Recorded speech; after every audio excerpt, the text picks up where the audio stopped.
que é o processo de adaptação de uma obra literária para um filme? Para quem já domina a estrutura narrativa, como é que faz para escolher o que fica e o que sai, mantendo ali a alma da história?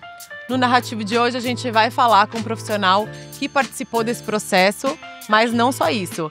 Ele entende e muito de roteiro e vai ajudar a gente a entender como criar boas histórias.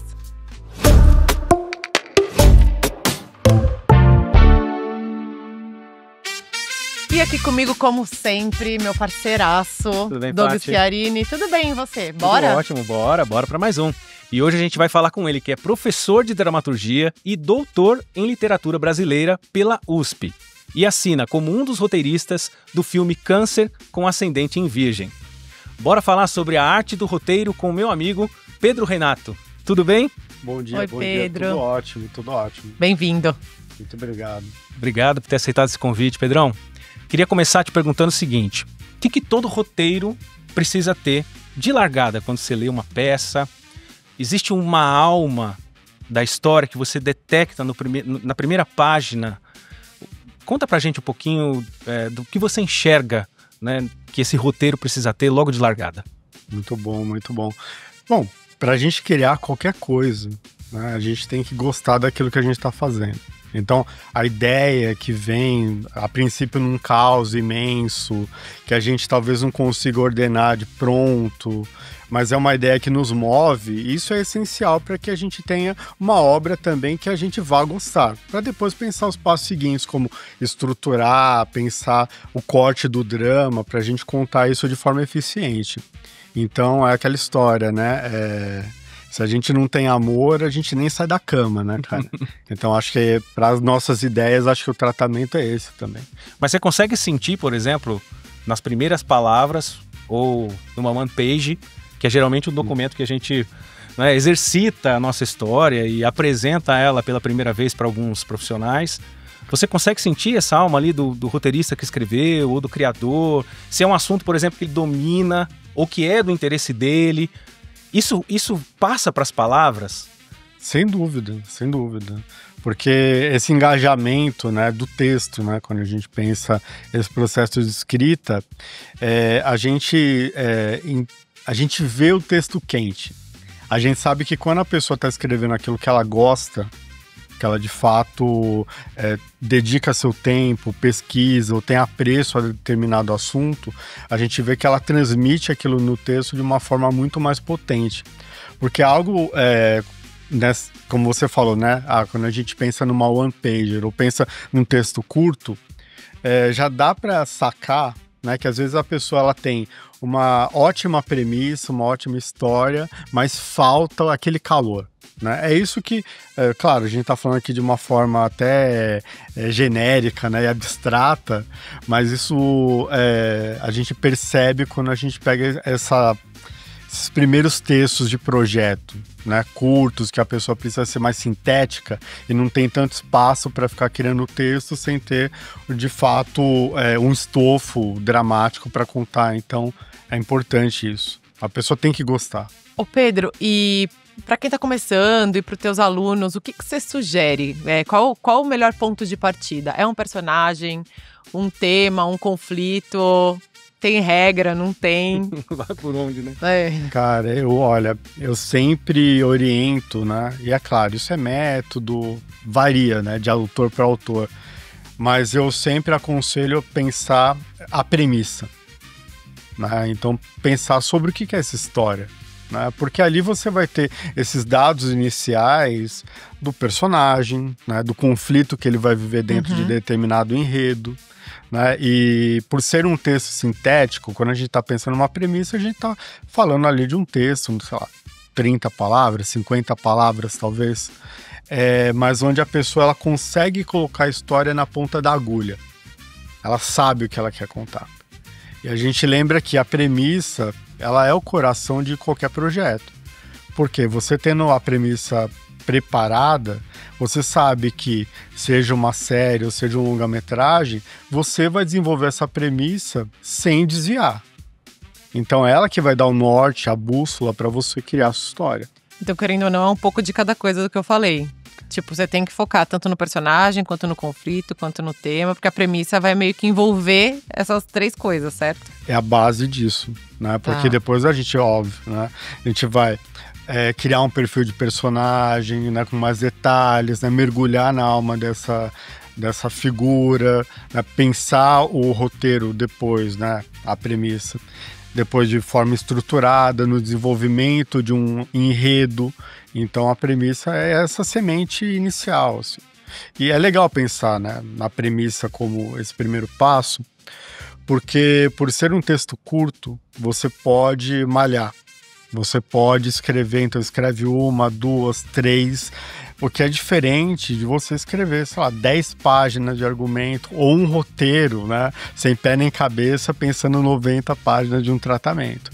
Então, por isso que esse coração ela é muito importante para o desenvolvimento. É muito louco isso, né? Porque pro meu caso, né, que não sou roteirista, a gente sempre acha que a gente precisa escrever uma longa história para depois pensar na premissa, né? Que a premissa vai ser meio que ali o resumo daquela longa história, né? E aí, para mim, é meio difícil de pensar em escrever uma premissa antes de escrever pelo menos, sei lá, umas 4 páginas da história, sabe? A premissa é quanto, assim? Quanto... Falando a premissa como plot, talvez, também, né? Como objetivo principal, o enredo principal, Exato, né? Ela pode ter ali um pouquinho mais, né? A premissa, ela não é ali aquela logline da Netflix ali, né? Sim. A premissa é um pouquinho mais longa, que isso é um argumento, é isso? Ou não? É diferente? Porque o argumento a gente já está pensando o texto, um desenvolvimento de enredo com mais estofo. Né? Então a gente está pensando estrutura, a gente já está tendo uma evolução mais consciente. A premissa, eu aconselho sempre o texto menor para você testar justamente quem é meu protagonista, qual que é o conflito e qual que é o enredo que ele vai viver. Né? É claro que o processo vai variar. Né? Então, é óbvio, tem autores que vão escrever, precisam escrever, né? 4 páginas, 10 páginas, para depois fazer o corte e chegar numa síntese daquilo que ele quer contar. Tá. Então, vai o processo. E é legal, né, pensar nessas diferenças, porque às vezes a gente fica muito preso a fórmulas de manual. Você deve fazer assim, você deve fazer assado para ter uma obra que você vai vender por milhões de dólares, né? E a gente sabe que não é isso. Então é importante a gente ter essa consciência, né, de que cada autor, né, que vai se lançar na escrita, seja para audiovisual, ou seja mesmo para literatura, precisa descobrir-se e ter o seu método, né, de desenvolvimento de projeto. Né, que é claro, a gente precisa conhecer os manuais, né, estruturas, a gente precisa pensar tecnicamente, óbvio que sim, né, porque ninguém vai dar um saco de dinheiro para um gênio desenvolver algo que ele não vai dizer para onde ele está indo. Né, então a gente precisa ter essa consciência técnica para que você consiga desenvolver uma história também com mais clareza, né? Você pode até não usar, mas você tem que saber, né? Tem que saber. Nossa, me veio tantas coisas assim na cabeça agora, porque voltando até no seu comentário um pouquinho atrás, me lembrou muito dos backstories, né? Que a gente tenta exercitar, porque às vezes você não tem a história. Você começa ali pelo personagem e você vai criando algumas possibilidades, alguns caminhos, né? Já tem ali um tempero e tal. E tudo isso às vezes vai dar preparação para você chegar num grande objetivo, numa grande meta, num drama, né? Numa dor de fato, né? Que o personagem vai atravessar.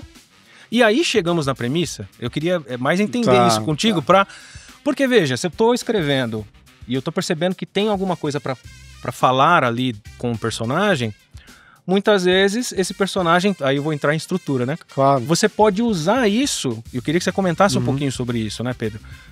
Quando eu tô dentro de uma estrutura, quando eu posso ficar um pouco mais solto na minha estrutura, quando eu, de repente, estabeleço essa premissa muito bem marcada, que é esse meu enredo, né, meu objetivo, não, meu personagem precisa cumprir isso.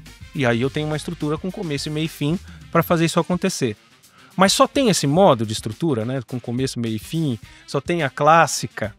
Existem outras formas de eu arrumar. O que acontece entre o momento em que essa premissa vai ser realizada, como sendo meu ato terceiro, e o insight inicial, que pode começar numa backstory.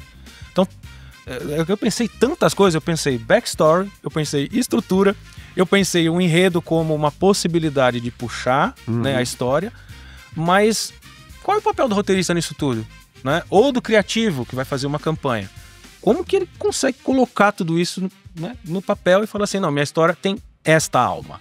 Tá. Boa, ó, a premissa ela é sempre mais genérica, né? Então, se a gente pensar, por exemplo, um fazendeiro se descobre como herói e ele precisa se juntar a uma força revolucionária para destruir um império tirânico em outra galáxia, né? A gente tá falando de Star Wars, tá? É genérico. É o Luke Skywalker que a gente vai ter como protagonista, né? Vai ter a Millennium Falcon, como que a gente entra nessa história? Esse é um processo posterior. Né? Então a premissa ela é genérica, assim. Então é essa chuva de ideias, pensar, tá vendo? eu Isso quero algo, vai ser Você já não vai se apegar pelo personagem numa premissa, porque né? A gente tá pensando ainda. Sim. Para daí, é claro, chegar num passo de desenvolvimento, vamos investigar quem que é esse personagem, né? O meu protagonista, como você dizia, a backstory. Né? A backstory a gente lembra da vida pregressa do personagem, a gente não precisa contar do útero ao túmulo. Né? A gente vai lá, vai entender o passado do personagem que tem um valor narrativo para a história. Um recorte dele. É claro. Aquilo então, que vai me dar um insight para fazer Sim. uma cena, uma ação, um ponto de virada importante na vida dele. porque muitas vezes esse backstory ele vai ser manifestado no drama, né, na ação, de uma maneira que ela não é, como a gente poderia dizer, ela não é explícita. Talvez um trauma, né, ele se manifeste em pequenos gestos do personagem, por exemplo, sabe? Eu não preciso abrir aquele clássico de roteiro, né? O personagem precisa fazer análise, né? Tem que ter um divã para ele verbalizar um conflito ou um trauma, né? A gente sabe que tem roteiro que não vai ter isso, assim, né? Mas é uma muleta que muitas vezes a galera vai se apoiar, precisa ter um analista, né?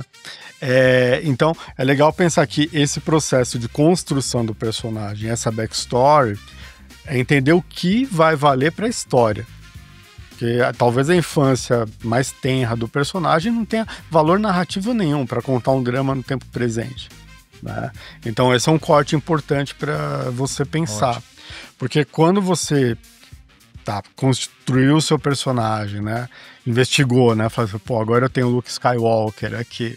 Né? Então qual que vai ser o conflito dele? Né? Essa negação de ser o herói, né, de se juntar a uma rebelião, né, essa descrença de um poder que ele carrega e ele desconhece. Perdoar o pai. Perdoar o pai. Mas ali não era um bom pai também, não né, era um cara? Bom pai, mas se redimiu no finalzinho, aí você conecta com o começo, né? Porque ele foi deixado lá, teve a controvérsia. uma situação. A controvérsia. Mas eu acho que é esse o ponto, né, como você dá o ponto de partida do personagem, é pensar qual que é esse conflito que ele vai carregar ao longo do desenvolvimento desse enredo, né? Porque a partir daí, então, tem o seu personagem, né? Estabelecer um conflito, quais são os passos agora que ele vai seguir rumo a alcançar esse objetivo? Porque, claro, aí vem a estrutura. Pode ser os 12 passos da jornada do herói, né, que é o clássico, enfim, o Star Wars veio aqui aleatório, mas a gente está justamente nesse lugar onde a gente vai ter ali os 12 passos, né, decalcados no filme. Pode ser uma outra estrutura que você vai negociar, por exemplo, com uma profundidade de caráter em que o enredo ele acaba sendo um mero disparador para a gente verticalizar dentro de um trauma qualquer do personagem, ou você vai optar por uma narrativa que vai ter o tema como central, né, como essa grande ideia governante. E essas relações de plot, elas começam a ficar também subterrâneas dentro dessa lógica temática. Fica menos evidente esses objetivos da premissa, mesmo que eu tenha criado a premissa. Exato. Entendi. Exato. Tá, porque às vezes esse germe, né, que você precisa de pontuar uma premissa, isso vai ser justamente um disparador para você pensar como você quer contar essa história. Então aí você vai desenvolvendo e pensando, fazendo corte autoral disso. Perfeito. Você falou da questão do analista, quero voltar um pouquinho nesse tema, porque eu acho que tem a ver também com uma pergunta que a gente já ia fazer. Eu vou tentar me explicar aqui, talvez eu seja um pouco confusa, tá? Mas vamos lá, porque vieram várias coisas da minha cabeça aqui também. Você falou dessa questão do analista, da gente às vezes ficar com essa preocupação de explicar um trauma ou de explicar demais, às vezes, alguma coisa que tá ali subentendida, às vezes é num gesto mesmo e tal. Você acha que isso é uma coisa de um bom roteiro de hoje em dia? Por que eu tô perguntando isso, né? Porque eu acho que antigamente, se a gente pega um filme antigo e tal, as coisas, querendo ou não, eram um pouquinho mais explicadas, né? Tanto num filme quanto numa novela, se a gente vai assistir uma coisa mais antiga, elas eram mais explicadas. Mas hoje em dia, se a gente assiste uma série que explica demais, a gente já não gosta tanto, a gente já fala, esse roteiro já não tá muito bom. Porque eu acho que hoje em dia, acho que a gente tem tanta informação e a gente tá um pouco mais preparado para analisar esse tipo de coisa. Essa é a minha percepção, tá? Quero saber qual é a tua em relação a isso. Você acha que é diferente criar hoje em dia? Como que é escrever para o cenário atual? Existem formas diferentes de escrever, que não seja a estrutura que a gente já conhece e tal? Como que é isso? Isso que você percebe é muito bom pelo seguinte, a gente tem dentro da técnica narrativa, isso vem da história do cinema, vai desaguar nas séries, também vai dialogar com a lógica da teledramaturgia, a narrativa melodramática. Que como ela precisa narrar para a grande massa, ela precisa ser pedagógica, porque a informação tem que chegar no público da mesma maneira. Então, por isso que às vezes o excesso de explicação, né, explicar as motivações, aí a gente volta pro divã, né, eu preciso explicar meu trauma, né, isso acaba criando, né, esse dado pedagógico, vamos explicar, deixar todo mundo na mesma página, e a gente acaba ficando até entediado, assim, né, porque a gente já vê a pessoa com um problema. Às vezes o roteirista, ele manifesta isso na ação, já está no corte do drama, e ainda vem uma outra camada que precisa verbalizar um sentimento, verbalizar uma informação, ou dar esse dado do trauma, que é desnecessário, né? Porque a gente tem que lembrar que roteiro audiovisual é audiovisual.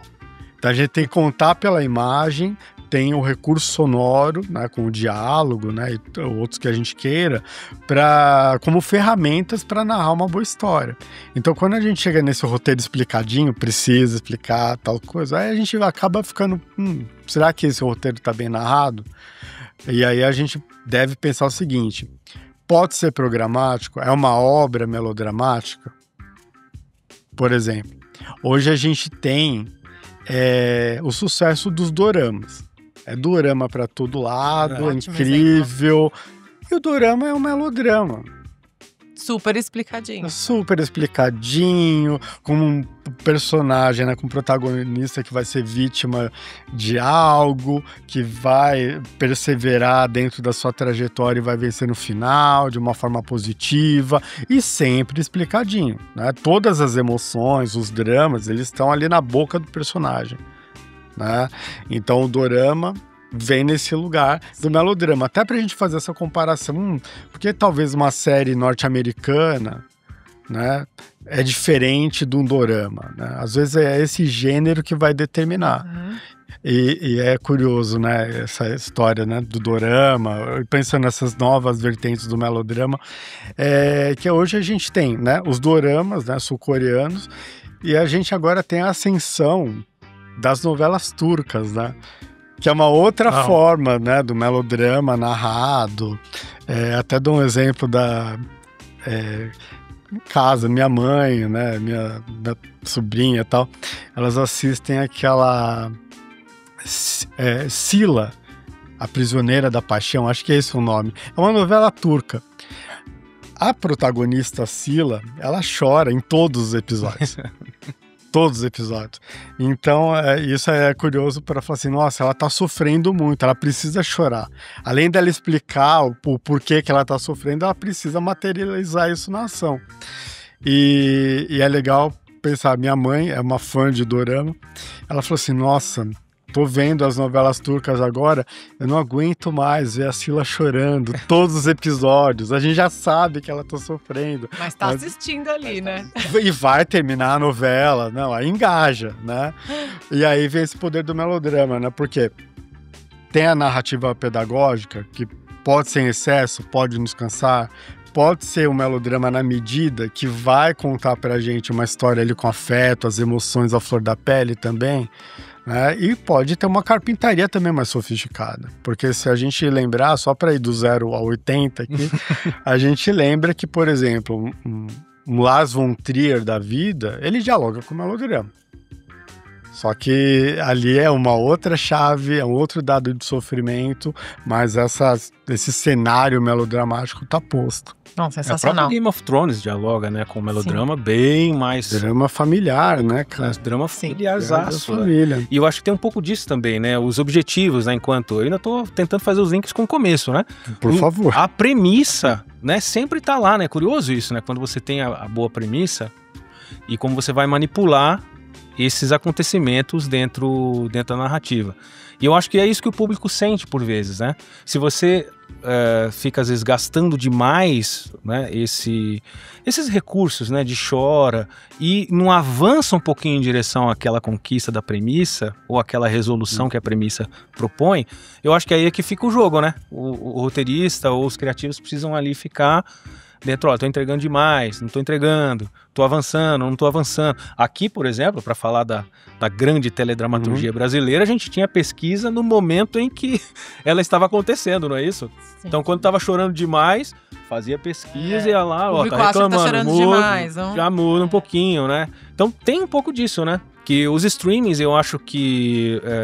eu não sei se fazem, né? Mas acho que não tem esse contato direto com o público que existia. Né? Então, quando você assiste no stream, é uma obra praticamente na sua completude ali, né? E para dar o exemplo, já que a gente está em melodrama, essa novela que está no streaming, né, da HBO, Beleza Fatal, que fez um sucesso estrondoso, né, de público, porque tinha personagens, conflitos, né, a premissa muito bem marcada. E eu acho que a cadência entre os eventos, né, que você assiste, você percebe que tem relevo ali, né? É um pouco mais exagerado, porque tem, né, essa necessidade de você comunicar com o público claramente o que está acontecendo, né? Protagonista com dilemas muito claros, né? Antagonistas com dilemas muito claros, né? E muitas vezes o drama ele fica ali, né, dividido assim, dentro dessa grande premissa. Né? Você sente isso? Quer dizer, o streaming ele tá com a obra mais pronta, né? E a gente tem uma formação de público baseada na TV aberta, né? Que é o melodrama, e aí esse incômodo talvez venha desse lugar. Você sente isso? Que a gente está esperando, né? O público está esperando, né? Um produto menos comentado, né? E aí a partir até da resposta dele, eu fiz uma crítica que na verdade eu estava errada, né? Porque a verdade é que é isso, não existe bom e ruim, né? Existe o público. Para qual público você está falando, né?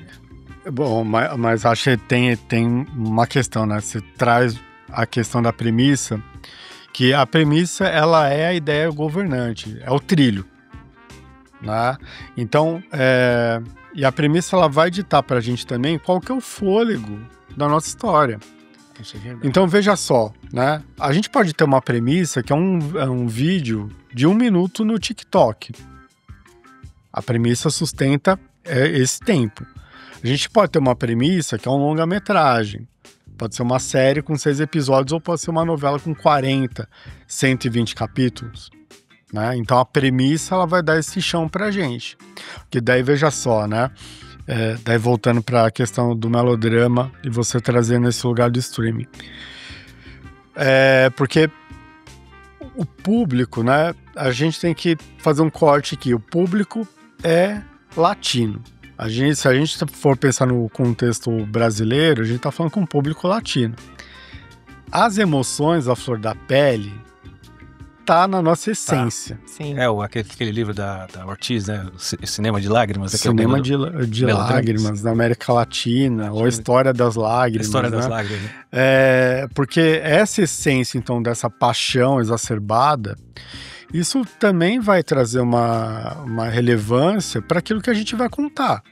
Então, quando a gente observa, fala assim, A gente tem uma narrativa que mais sofisticada que não foi tão bem, enquanto a gente tem uma novela, agora numa roupagem de streaming, que foi super bem, virou um hit, né?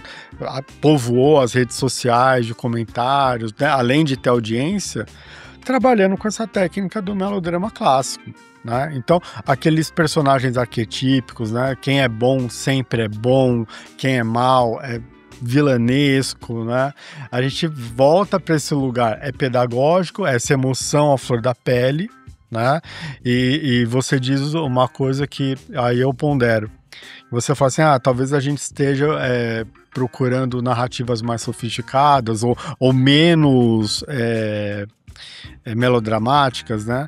Eu acho que daí tem para todo mundo, né? Aí vai do novelão, tá lá, né? Vai do algo mais sofisticado e por aí vai, né? Aí é o roteirista saber narrar. Aí a técnica entra, porque você tem que dialogar com o público. E a gente, né, lembrando aqui, é aquele famoso triângulo, né? Que daí eu vou trazer aqui a literatura agora, o famoso Antônio Cândido. Para dizer, a gente autor, tem que propor uma obra que dialoga com o público. Porque se a gente vai narrar pra gente mesmo, a gente acaba ficando num circuito fechado que a gente vai querer levar nossa mensagem para quem? A gente quer contar para quem aquilo que a gente tem como história. Então, quando a gente opta pelo melodrama, eu tô buscando um público mais amplo. Pedro, aí assim, tem uma dúvida aqui que chega num ponto em que todo roteirista também precisa ser um pouquinho vendedor, né? Aí eu queria entender como que se você dá esse tipo de dica também para os seus alunos, você chega nesse ponto de falar um pouco sobre negócios com eles, então como vender o teu próprio projeto? O que teu projeto precisa ter? Como você faz o seu pitch? Assim, eu queria entender um pouquinho mais disso e se você tem algumas dicas para passar também. Boa. Bom, é legal pensar o pitch narrativamente, né?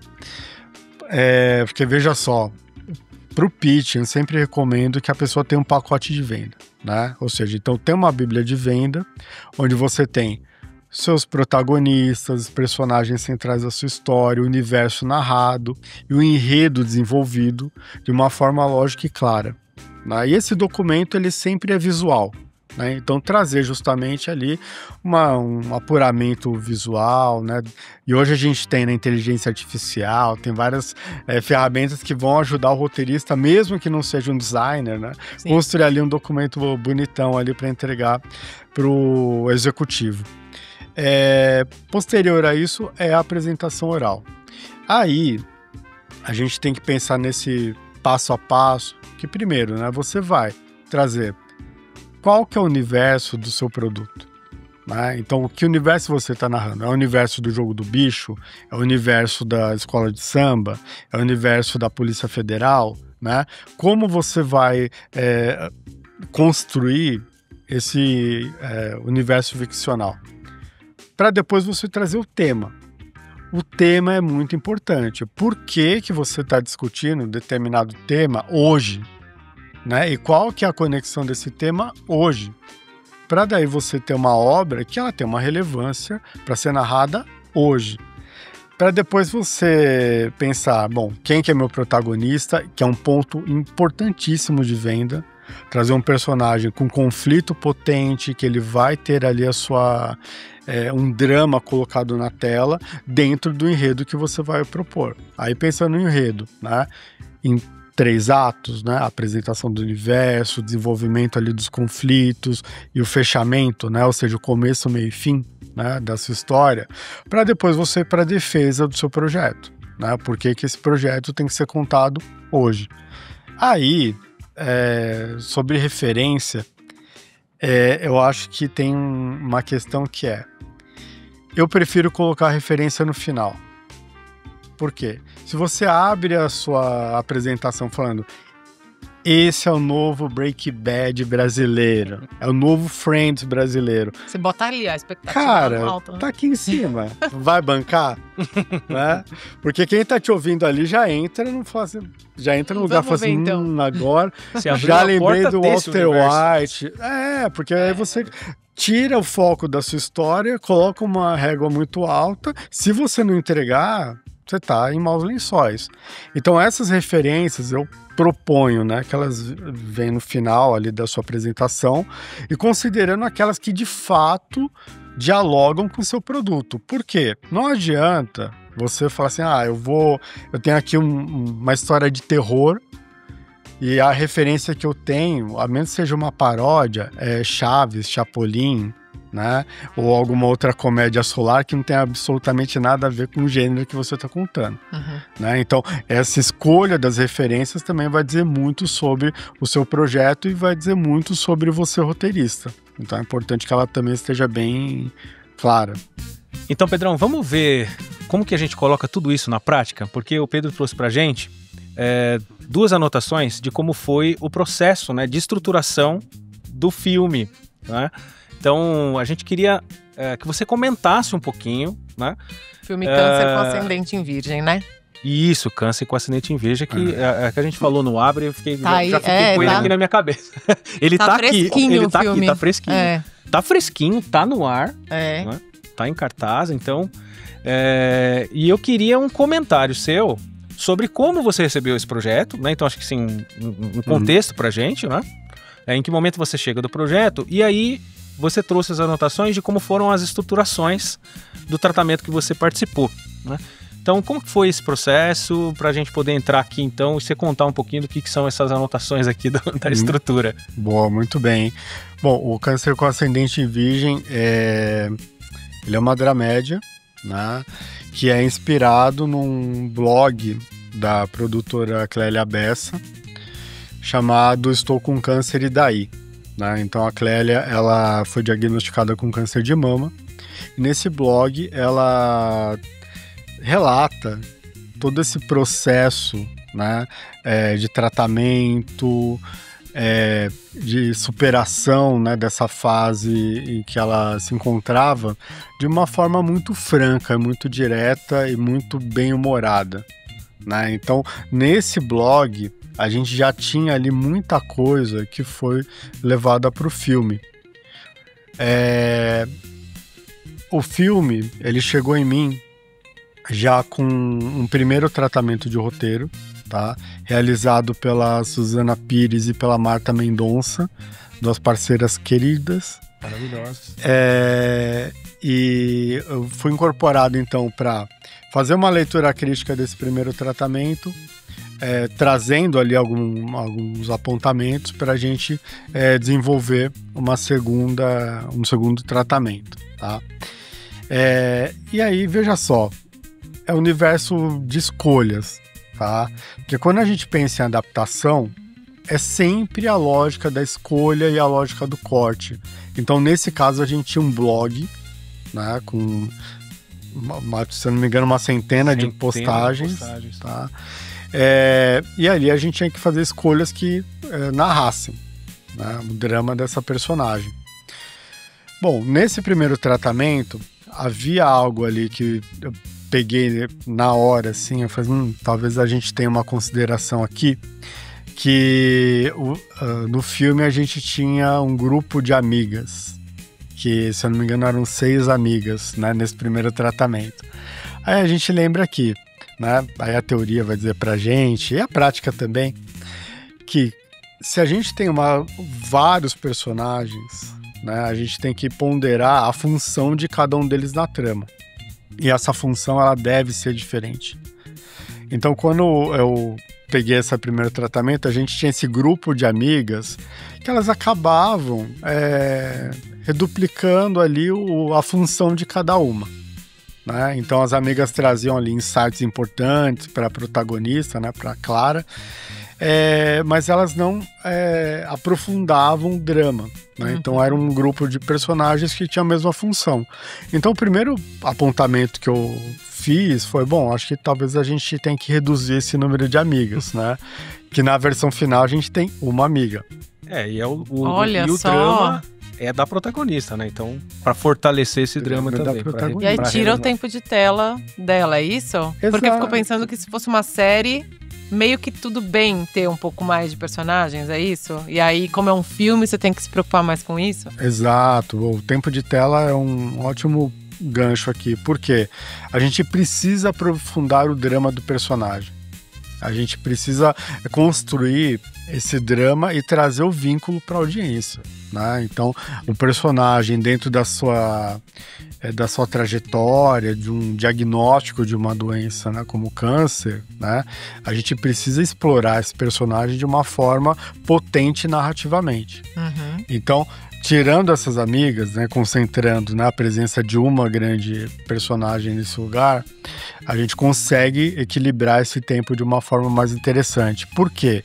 No filme, né, para quem viu, senão eu já dou algum spoiler aqui, a gente tem essa protagonista que é a Clara Gaspar, que é uma mulher controladora, que tem, né, uma professora de matemática, né, também influencer digital, que tem ali o controle absoluto da sua vida, é uma mulher muito forte, e ela, por ter esse comportamento, ela acaba se distanciando da mãe, que é a Leda, né, interpretada pela Marieta Severo, e da sua filha,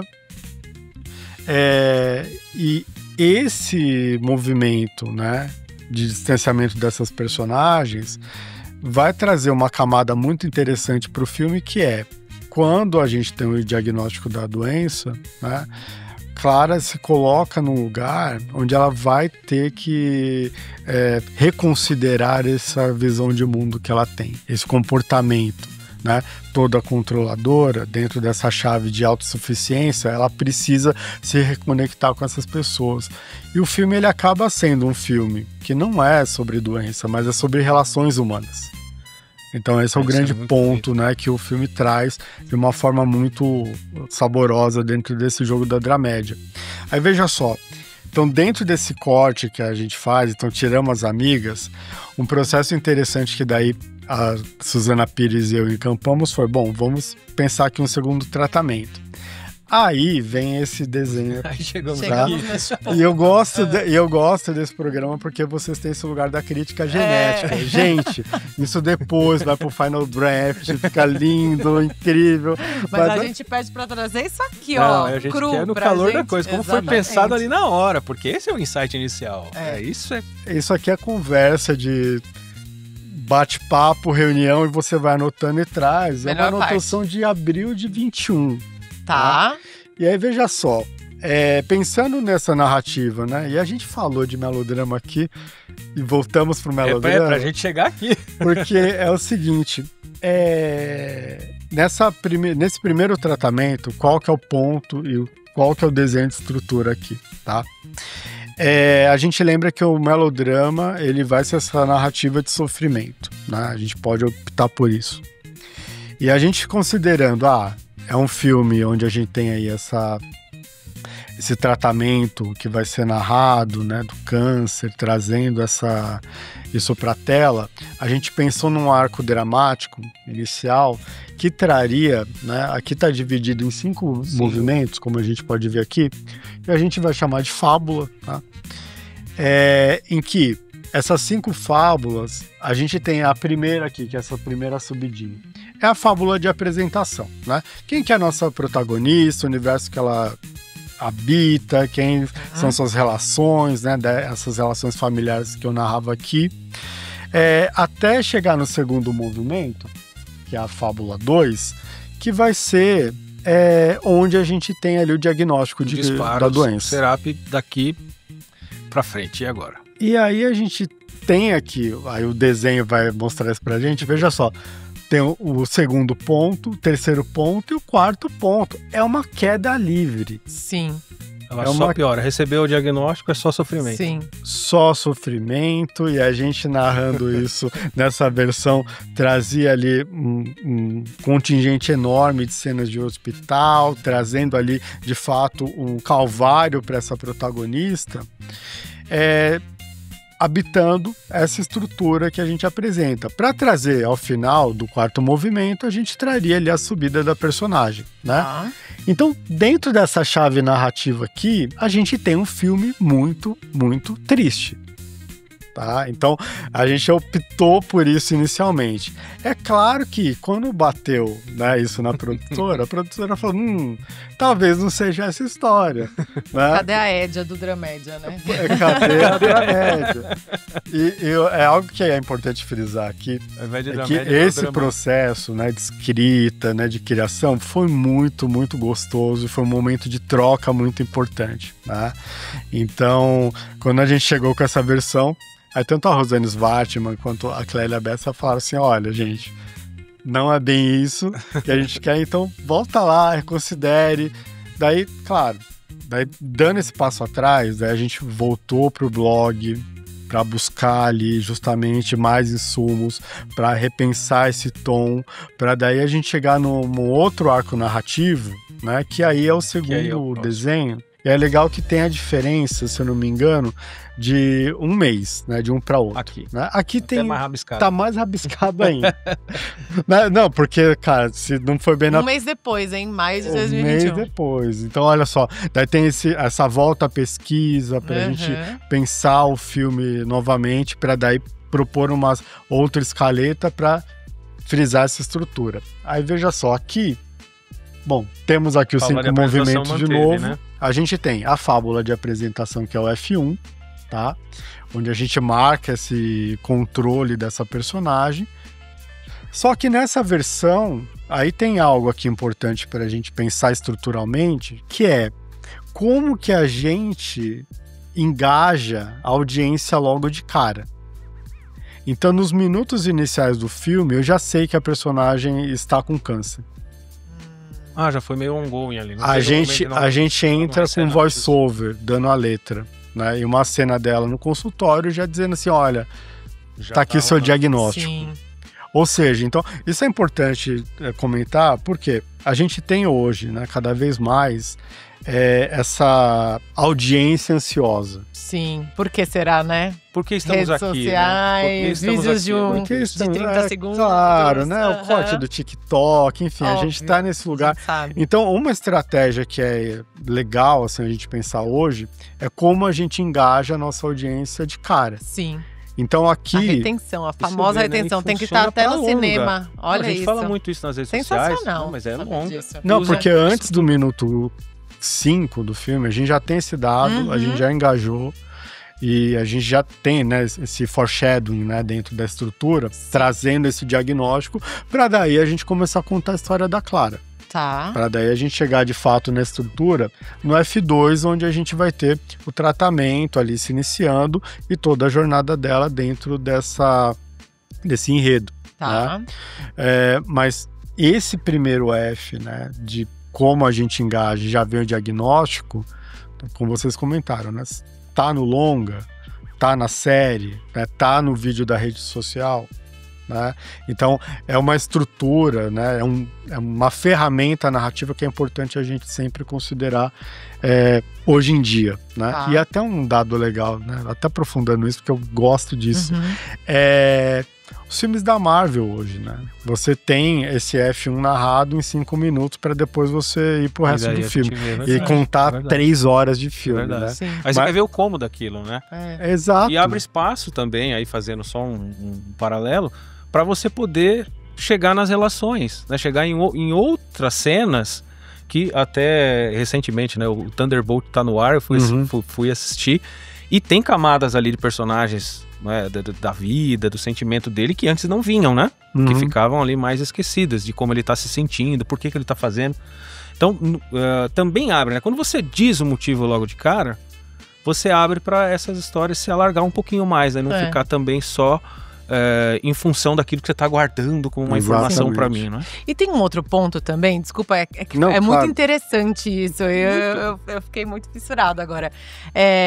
Tá, tem o ponto da retenção, mas aí você pensa, a pessoa tá na sala de cinema, difícil a pessoa levantar e sair andando. Não gostei desse filme, eu vou embora. Não, mas tem o streaming depois. Então, na hora de criar, você já pensa nisso, que, por exemplo, no streaming, ela tem 1 trilhão de possibilidades. Ela vai começar a assistir o filme. Se ela não engajar logo no começo, igual numa rede social, ela vai lá e vai para algum outro ponto, para algum outro filme, série e tal. Vai fazer outra coisa. Então, na hora de criar, vocês também pensam nisso já? Também. Porque aí, independente da plataforma, né, do formato, a gente, narrador, está preparado para esse público. Sim. Né? Se eu não me engano, tem um dado, né, de estatística, acho, do algoritmo de uma das plataformas, que diz que se o público ele não ultrapassa 7 minutos da narrativa, ele vai embora e nunca mais volta para o produto. E aí ele vai perdendo a relevância na própria plataforma. A própria plataforma não sugere esse filme para outras pessoas. Vai para o fundo do catálogo. Exatamente. Então é importante isso, assim, a gente tá preparado para narrar nesse evento. É claro, a gente tá falando de uma dramédia aqui, mas para outros gêneros também, séries, né, pensando em outros formatos também, é importante a gente ter essa consciência, porque aqui a gente tem esse diagnóstico, né, dado ali logo no começo do filme. Tá. Bom, vamos para o tratamento da personagem, né, iniciando isso.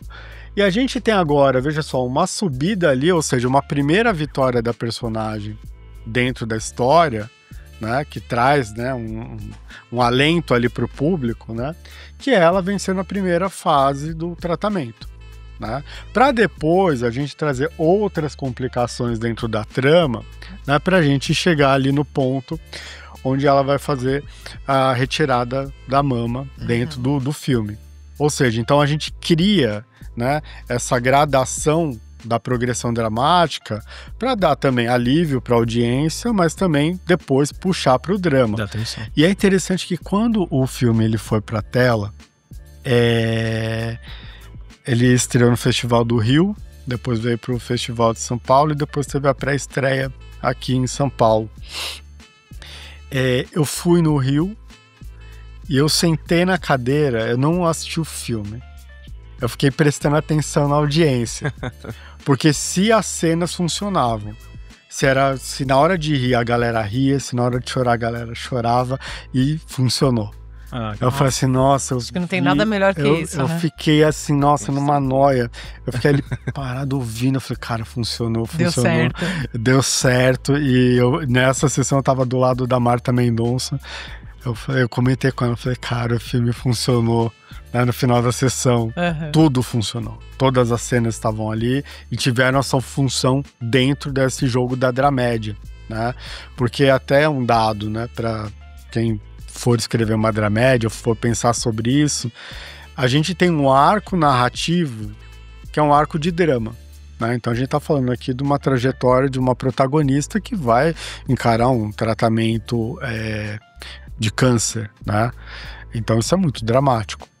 Só que as escolhas da cena e o tom que eu vou contar esse filme, aí eu vou trazendo esses elementos cômicos. Aí eu vou fazendo justamente essa arquitetura onde eu vou ponderar o cômico e o dramático para dar esse efeito de bate e assopra, né? Então, aqui a gente tem essa funcionalidade. E aí, claro, dentro dessa dimensão, a gente acaba tendo uma curva clássica aqui, né? O corte tá aqui, né, rascunhado dentro desse papel, mas a gente tem um arco aqui que acaba sendo um arco com uma protagonista absoluta, um subplot familiar, onde a gente vai tendo essa reconexão dela com a família e também com esse afeto ali que estava adormecido em algum momento dentro dessa história, para a gente chegar nesse desfecho positivo.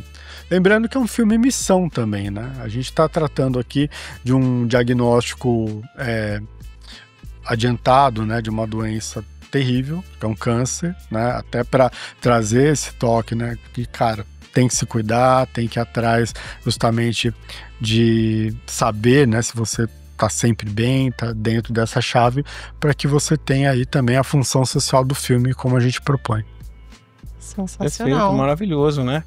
E que é muito legal a gente ver os processos, porque a mim fica essa evidente situação que a gente às vezes está atravessando no desenvolvimento ou entre a gente, que tem espaço para a gente também fazer uma versão, a gente entender que essa versão não vai entregar de repente esse resultado, né? Porque entre a versão primeira, que era um melodramão com muito sofrimento, e essa que já traz, né, essa participação dos personagens, mas coloca dentro de uma estrutura, ela não só facilita com que o público te acompanhe e a gente não precisa extravasar demais esse sofrimento, mas se comunica também com o início, né? Porque lembrando que era o blog que traziam esses posts de uma forma também provocativa, mais leve, assumindo essa situação real. Tem uma verossimilhança que o filme acaba trazendo para ele, que vem desse lugar, né? Então ele manteve esse lugar da boa discussão e das relações. Respeitou a história, tema né? duro, exatamente, respeitou a história. A importância, né, dessa consciência, queria esse arremate seu, Pedro, porque a importância dessa consciência, né, ali do roteirista, do criativo, diretor, em tratar o drama, né, em tratar a verossimilhança ou em abordar essa história de uma maneira que também não precise ser artificializada ou sobrecarregada, se permitindo, né, movimentar esses elementos sempre que a história não funcionou e não se obrigando de repente a colocar dentro de uma chave ou não. Como que a gente se prepara, né? Qual que é o nosso ferramental para a gente se preparar para conseguir manipular bem essas escolhas, né? Quando a gente se deparar nos nossos projetos, cada um dos seus, né? Aí só complementando e para fechar, complementando a pergunta do Doug, o que você considera que foi o pulo do gato mesmo, a coisa que trouxe esse sucesso, que você disse, né? Realmente as pessoas riram na hora que elas tiveram que rir, choraram na hora que elas tiveram que chorar. Ou seja, isso já garante o sucesso do filme. Sim, então, a história comunicou. Então, complementando a pergunta do Doug, o que você acha que foi muito importante, que não pôde faltar para garantir esse sucesso? Boa. Começando da sua pergunta para dele, o acerto na dramédia. Então, é um gênero que ele respeitar o gênero. É um gênero nebuloso. Assim, então, às vezes, a gente tem filmes que fica mais pesado pro drama, ou às vezes fica mais cômico do que deveria ser. Então, dentro desse processo coletivo de construção, né, a gente conseguiu acertar muito nessa chave da dramédia, trazendo esses insights e também a leveza para tratar temas muito complexos, né? Então a gente está falando, claro, de um câncer de mama que às vezes acomete, né, milhares de mulheres no Brasil, todos os anos, no mundo. Então é um índice muito alarmante. Então tratar isso de uma forma positiva, né, e leve, eu acho que traz o sucesso e o acerto dentro do gênero, né? Então aqui a gente foi bastante cauteloso para chegar nesse lugar. E como o Doug dizia, né, a gente tem uma terceira versão aqui de estrutura, né, pensando esse terceiro tratamento do filme. E é claro, e depois a gente teve os polimentos dentro desse tratamento, né? Então a gente tem a colaboração da Elisabessa, da Rosane Svartman, que leram muito atentas, fizeram ali algum apuramento dentro do texto para a gente chegar nesse lugar narrativo potente, né? Então acabou sendo o roteiro certo para a diretora certa, né? Então a gente está falando da Rosane Svartman, que é uma craque aqui, que dispensa qualquer comentário. Mas com relação a chegar nesse ajuste de estrutura, repertório. Então a gente precisa ter, né, para quem vai se lançar como roteirista, vai buscar estudar narrativa dentro desse espaço, precisa mergulhar em bibliografia, precisa ler roteiro, precisa assistir a filmes. Ou seja, precisa criar todo um repertório que vai te dar justamente estofo para você contar o seu filme, né, narrar seus projetos com bastante clareza também. Porque é algo que às vezes se torna ruim para um roteirista, é você ter uma ótima ideia e você não conseguir executá-la, né? Você não conseguir estruturar, dar justamente essa potência dramática, porque daí você fica no meio do caminho. E às vezes isso acontece porque você tem uma ideia incrível e você quer forçar ela dentro de uma estrutura, de um manual ou de uma estrutura narrativa qualquer. E a sua ideia precisa ter justamente outras escolhas que saem do lugar comum, né? Então você compreender, né, essa narrativa clássica, pensar também estruturas pós-modernas, modernas, né? Ou seja, tem uma série, uma bibliografia enorme, né? Se a gente for considerar livros sobre roteiro, né, em inglês, a gente tem milhares, né? Aqui em língua portuguesa a gente começa a ter boas edições nesse lugar, né, de trazer justamente essa discussão, e a gente também tem hoje muita gente pensando sobre isso, pensando seja na universidade, seja profissionais que refletem sobre essa prática, trazendo insights importantes. Então é criar repertório, né? E é claro, ler, né? Seja os manuais, mas literatura, leia Machado, leia Clarice, leia autores contemporâneos, porque isso vai te dando potência narrativa. E aí você consegue contar. Sensacional. Maravilhoso. Perfeito. Doutor Que literatura papo. dizendo da leitura, pra gente não esquecer, né? E a gente Leia. precisa adquirir esse Em hábito. tempos de redes sociais, leiam. Leia, né? Assiste a gente Exatamente. e lê.